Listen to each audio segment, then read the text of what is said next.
Hi friends, I'm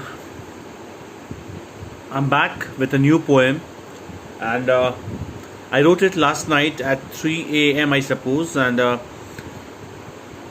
don't know why I couldn't sleep the whole night because I think I was a bit perplexed, nonplussed, dilemmatized, at crossroads. Words are many.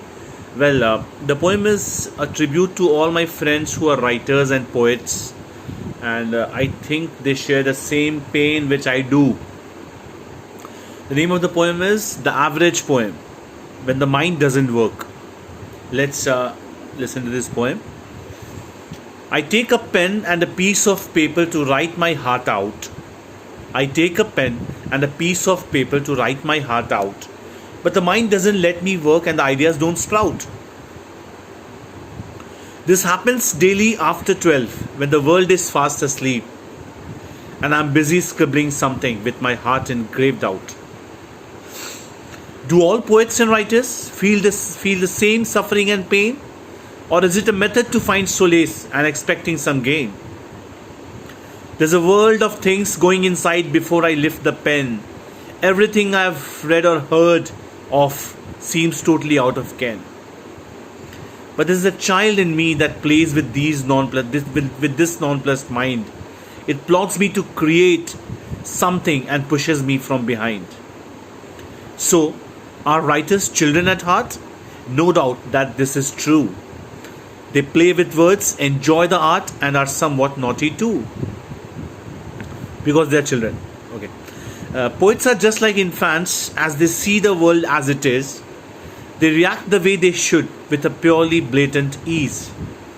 Social evils, heinous crimes, or the game of power and pelf disturb them like a bully boy torturing their own self.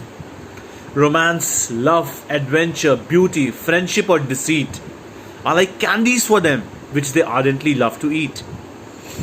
Milton, Wordsworth, Chaucer, Browning, or Mr. Twain Mark were mates of the same school called The Mind Doesn't Work. This school is for innocent chaps who always are a kid, who are artless, candid, honest, and can't even steal a quid. When the mind doesn't work, it's indeed a marvelous sign.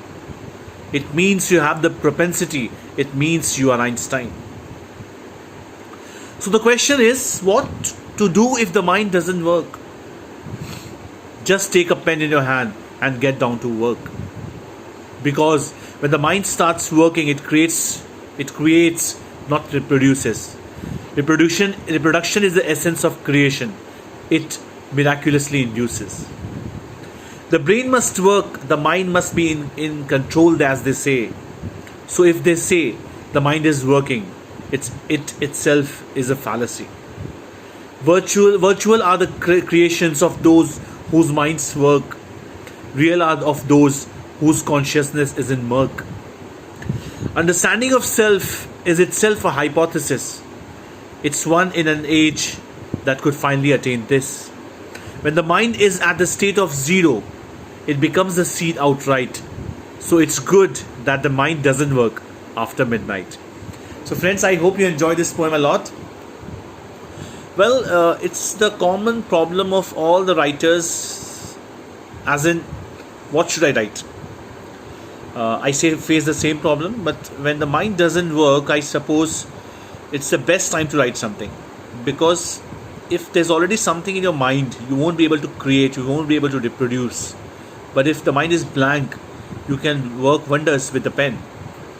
So let's hope the next time I bring something even more subtle, more fecund, more productive, and you enjoy it a lot.